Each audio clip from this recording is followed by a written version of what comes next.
Bonsoir à tous, soyez les bienvenus dans Top Rugby 19h Sport, votre émission en partenariat avec l'Union Bordeaux-Bègles. Retour du Top 14, l'UBB qui se déplace du côté de Vannes. On va en parler avec notamment Mathieu Dalzovo qui est avec nous ce soir. Bonsoir Mathieu. Bonsoir Dorian. Mathieu qui est du côté du Lot-et-Garonne, qui n'a pas souhaité venir. Non, je rigole bien sûr, qui n'a pas pu par rapport aux agriculteurs en ce moment, c'est très compliqué. Mais il sera là, vous inquiétez pas, lundi prochain sur le plateau. Notre invité, Arthur Authière, l'ailier de l'UBB. Bonsoir Arthur. Bonsoir. Bienvenue Arthur, première, nouveau nom, comme on le disait avec Mathieu Dalzovo, sur la longue liste des joueurs et membres du staff qui sont passés par ici. Arthur, déjà une première question, on va parler du 15 de France. Les vacances ont fait du bien après ce long bloc de 9 matchs? Oui, ça fait du bien. On a eu une semaine, on a repris mardi dernier.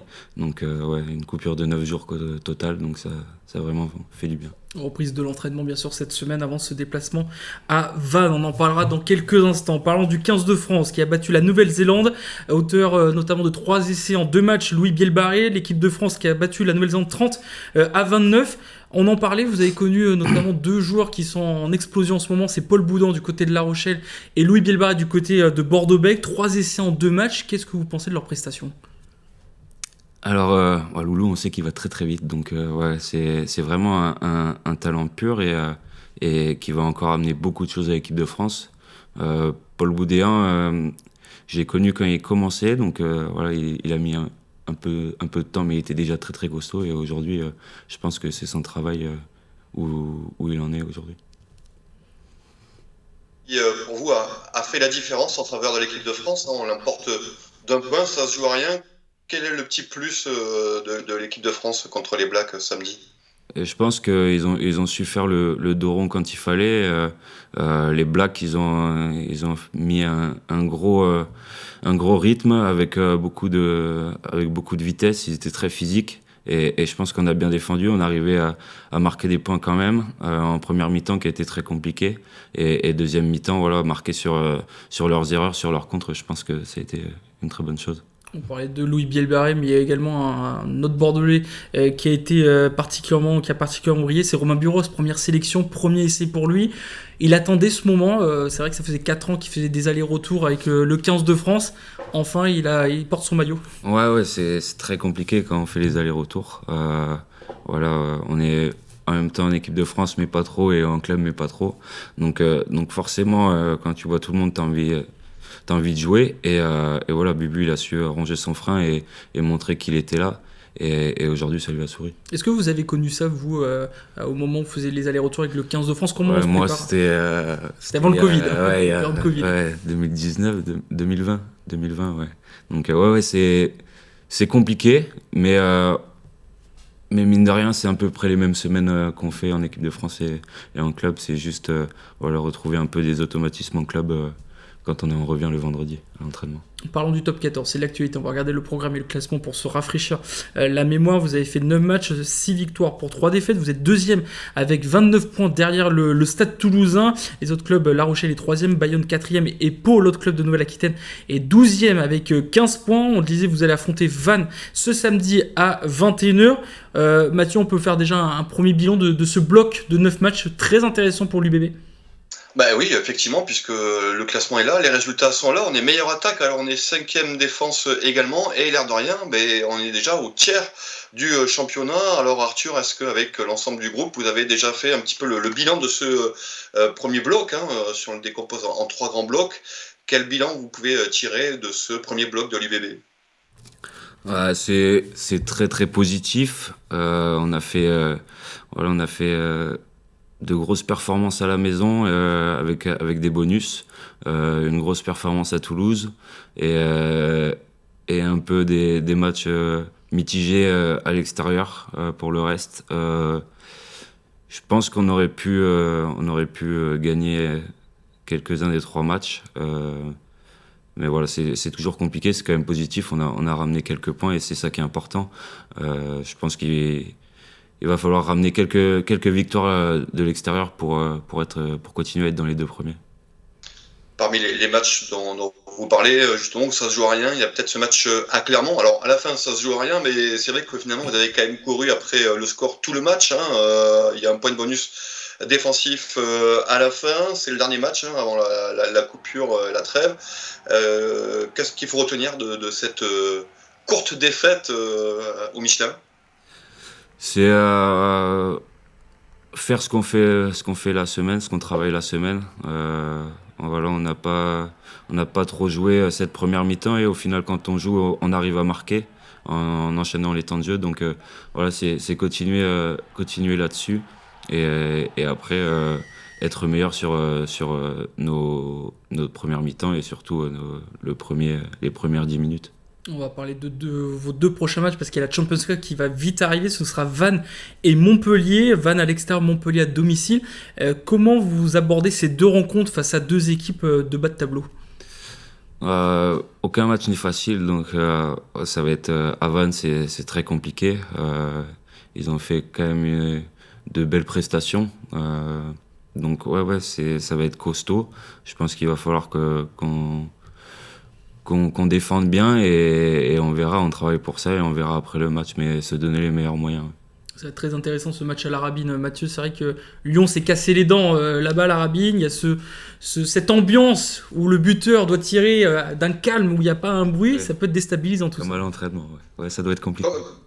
Comme à l'entraînement, Arthur, racontez-nous, vous connaissez la Rabine ou pas? Vous avez déjà joué là? Non, jamais. Je crois pas, hein. Donc non, c'est jamais. Aussi. Ouais, mais ça donne envie d'y aller. On va voir ça justement pour ce match à la Rabine. Après il y a le match de Montpellier aussi. Alors on précise quand même qu'il reste des places encore pour aller assister à cette rencontre pour l'Union Bordeaux-Bègles. Vous aviez découvert aussi le Stade Sherman-Almas comme adversaire. Là vous le découvrez en tant que joueur de l'Union Bordeaux-Bègles, puisqu'on parle des stades justement. On aura d'autres questions en fin d'émission sur vos relations aussi avec le stade, l'Union Bordeaux-Bègles. Mais le Stade Chaban, Arthur, quand on rentre avec le maillot de l'UBB, c'est quelque chose à part? Ouais, alors c'était déjà à part quand j'étais adversaire. Ouais, il y a 30 000 personnes, donc c'est presque le double de chaque club. Donc ouais, il y a vraiment de l'ambiance, il y a beaucoup d'ambiance et forcément quand tu joues à l'UBB, avec ça donne un supplément d'âme en plus, ouais. Est-ce que ça a été un critère dans votre choix de venir? Alors vous étiez à Toulouse, vous avez passé 2 ans à Toulouse, vous étiez à La Rochelle avant. Est-ce que ça a été un critère dans votre choix de venir à Bordeaux? On imagine qu'il y avait d'autres propositions. Pourquoi avoir choisi l'Union Bordeaux-Bègles où la concurrence est forte aussi derrière? Oui, bien sûr. Alors ça a été un critère, oui et non. Je regardais déjà d'abord comment était le club. L'ambiance au club, j'ai demandé aussi à des amis, mais voilà, il y avait un peu tout ça, mais c'est surtout me sentir bien, je pense, avant de jouer au rugby, parce que voilà, quand on n'est pas bien, c'est dur de faire des bonnes performances. Et après, oui, la concurrence est forte, mais bonne, donc voilà, c'était aussi continuer sur la lignée de la saison dernière de l'UBB, à savoir avoir une constance sur tout le long de la saison et le fait que l'année dernière, Yannick m'en a parlé, ça n'avait pas beaucoup tourné quand même, et quand tu vois que Damien a fait plus de 30 matchs, Bubu, Louis Bielbarré, Jalib, Max, donc forcément il y a plus de fatigue en fin de saison comparé à d'autres clubs. L'ambiance, alors elle est bonne au club, vous avez été bien intégré, vous êtes bien acclimaté à l'UBB? On dirait que ça fait 5 ans que je joue là, donc non, très bien, très bien accueilli dès le premier jour. Et en plus, on est parti en stage direct la semaine d'après, donc forcément, ça aide beaucoup. Ouais. Une question d'un supporter, celle de Cyril, qui vous pose: avez-vous discuté avec le staff pour un repositionnement plus régulier au poste de numéro 9? On sait que si vous êtes 9 de formation, vous avez joué 11 fois à ce poste, c'est un poste que vous appréciez? Oui, c'est un poste que j'apprécie. J'ai commencé numéro 9, donc j'ai commencé numéro 9, après je suis passé à l'arrière, à l'aile, mais j'ai toujours gardé ces 2 postes, 9 et ailier. Toute la semaine, je travaille les 2 postes, donc aux entraînements. C'est pour... voilà. Cette polyvalence. C'est on garde quand même des repères à ces 2 postes. Une dernière question avant de passer à l'instant UBB. On va parler de ce poste d'ailier arrière qui évolue. Fabien Galtier, sélectionneur du 15 de France, a déclaré que ce poste a pris un tournant. On peut remarquer que les joueurs à ces postes-là vont beaucoup plus toucher de ballon dans les duels aériens que dans les couloirs. Qu'est-ce que vous pensez par rapport à cette nouvelle règle qui est arrivée? Ça va être compliqué. Ça va être très compliqué pour maintenant récupérer les ballons. Ça va être vraiment un duel entre attaquants et défenseurs. On n'a plus le droit de gêner, ni même de se bloquer devant. Donc ça va changer, faire des changements de pression un peu plus souvent et aussi pour des contre-attaques un peu plus récurrentes. Ça va changer quelque chose aussi dans votre entraînement, apprendre ça encore de nouveau? Ouais, on bossait déjà beaucoup les jeux au pied de pression, donc on va encore plus travailler, mais avec des duels peut-être à 100% à l'entraînement aussi. Bon, toujours intéressant de savoir un peu cette nouveauté. Et bien tout de suite, l'instant UBB pour mieux connaître Arthur Retière, c'est parti.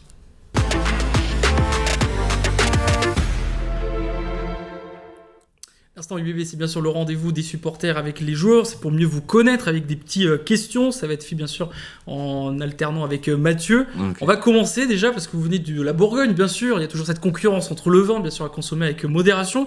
Est-ce que vous êtes plus vin bordelais ou vin bourguignon? Ma mère a un domaine de vin à Nuit-Saint-Georges, donc je vais rester Bourgogne. Restez Bourgogne pour le vin. Sur votre passion du rugby, vous êtes issu d'une famille rugby, je crois. Nuit-Saint-Georges, c'est un coin rugby aussi. Il y a Bonne, c'est des villes de rugby en pleine Bourgogne. Quel est le joueur qui vous a fait rêver ou qui vous a donné envie de jouer au rugby? Qui m'a fait rêver, je regardais beaucoup les petits ailiers, Jason Robinson, Shane Williams.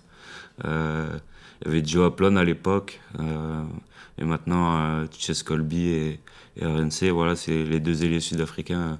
Quand on voit ce qu'ils font aujourd'hui, je pense que ça peut être des exemples. Oui. Est-ce que vous êtes plutôt passe décisive ou essai? Ouais, j'espère les deux. Et vous préférez un essai en compte de 80 mètres ou un bel essai collectif en première main? Un bel essai collectif en première main. On parlait de stade tout à l'heure, est-ce que vous êtes plutôt Marcel Deflandre, Ernest Vallon, Chaban-Delmas, ou le stade Jean Morin de Nuit-Saint-Georges, ou un autre stade qui vous a procuré de l'émotion? Ouais, je dirais les quatre, parce que les quatre comptent et ont compté pour moi, donc aujourd'hui, si j'en suis là, c'est grâce à ces stades. Arthur, est-ce que vous regardez d'autres sports aussi? Vous êtes focus rugby? Je regarde un peu tout, ouais, foot, un peu moins que le rugby, mais ouais, foot, handball, un peu aussi. Une dernière question avant de conclure, le moment le plus marquant de votre carrière? Il y en aura peut-être d'autres, bien sûr, après. J'espère qu'il y en aura d'autres. Ouais, je vais dire ma première et seule sélection en équipe de France contre l'Irlande en 2020. Et je pense aussi les titres champion d'Europe et champion de France. Avec cet essai marqué avec La Rochelle, ouais. Donc, ça a marqué beaucoup de monde, ça. Ouais, mais en fait, tout s'arrête, c'est très impressionnant comme sentiment. Parfait. Merci Arthur Retière d'avoir été avec nous sur ce plateau. Merci Mathieu, on se retrouve dans quelques instants pour continuer à parler, notamment Pro D2 avec le derby des Landes entre Mont-de-Marsan et Dax. À tout de suite.